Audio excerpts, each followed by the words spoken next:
Hi guys, I'm a Forester here with another knife review. Now I know it's been a while, but I've been very selective on the knives that I purchased lately. And that speaks well of my latest purchase, the Spyderco Southard. Now I liked this knife when I first saw it years ago, but there was always another knife ahead of it on my to-buy list. Well, I finally found the right knife at the right price from another YouTuber named Les Garten, and I encourage you to check out his channel. When I saw it, I didn't hesitate to buy it, and I'm glad that I did. Now, I'll go over the main features of it, I'll tell you what I like about it, and then I'll tell you what I don't like about it. I think you'll enjoy, in particular, looking at my comparison knives to this Southard. Let's go to the tabletop right now. Okay guys, here we are at the tabletop, and the first thing I want to do is just give you a closer look at this Spyderco Southard. Now, as I said, I bought it used from Les Garten. He had two of these, and he decided to sell one of them. I couldn't have found a more pristine knife, as this one is in like new condition. I haven't found a flaw on it.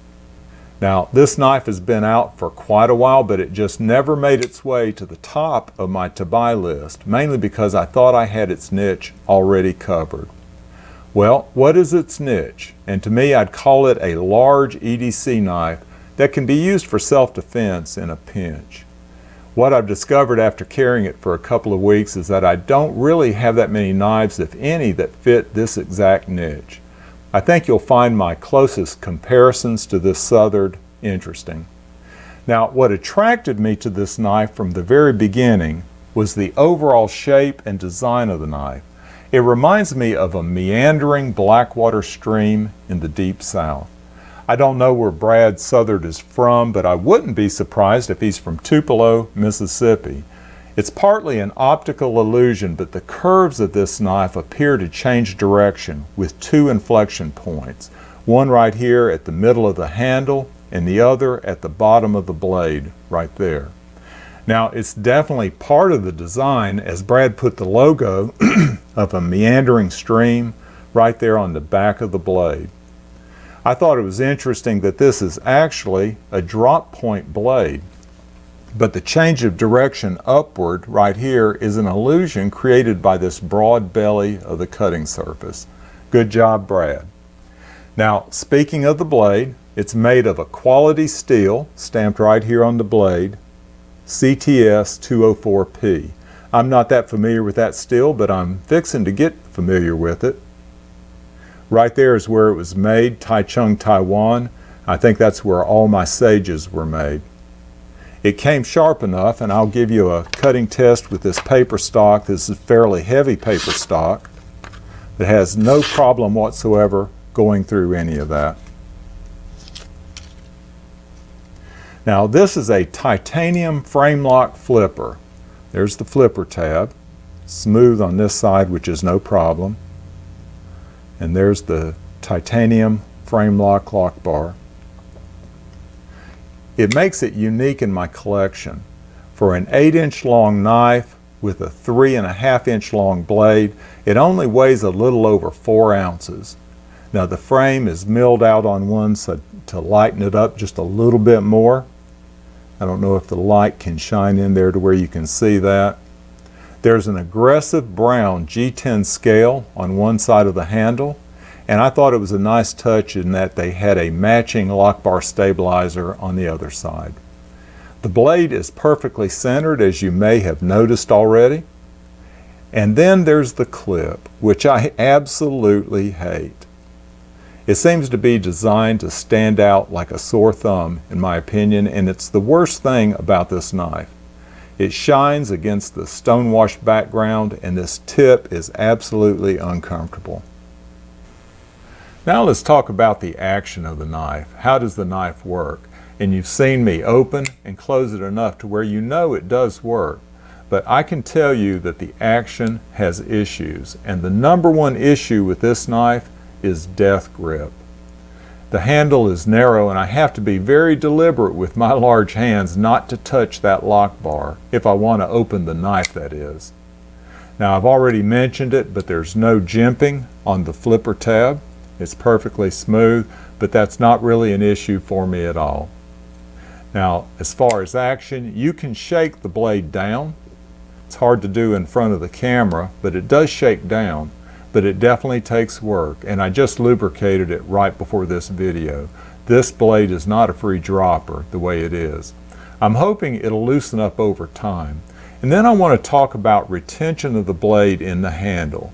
You can get that blade down that close or even closer, but you basically have to close the blade manually. It won't shake out though, so that's a good thing. Now the blade really fills up the handle right down here, look. And I've noticed that I can catch the tip of the blade with my finger if I really try. But that's not something that would happen accidentally. And now for some knife comparisons to other knives in my collection. I went through my entire collection looking for the closest knives to compare with the Southard. The first knife I came to that I thought would make a comparison is the Benchmade 940. Now the 940 is a similar knife in that I use it as a large EDC that could be used in self-defense in a pinch. But it's not titanium, it's not a frame lock, and it's not a flipper. So the hunt went on. The second knife I came to that could be a comparison is this Spyder Monkey. All three of these knives are used in the same way, and they're all in the same price bracket. But that's where the similarity ends. The Southard is just a stouter knife than the others, and it probably plays that tactical role just a little bit better. And so the comparison hunting goes on. The next knife I came to is this one right here. It could be the big brother to the Southard, my ZT0561. I love the way that comes out with a whack. It's a flipper. It has orange-brown G10 scales.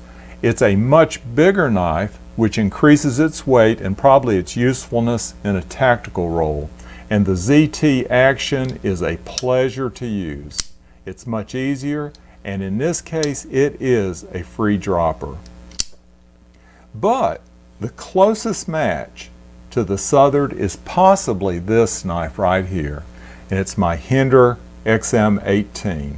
It's also a flipper frame lock. It can serve as a large EDC or as a tactical roll in a pinch. Like the ZT, it's a good bit heavier, and the action is much easier than the Southard.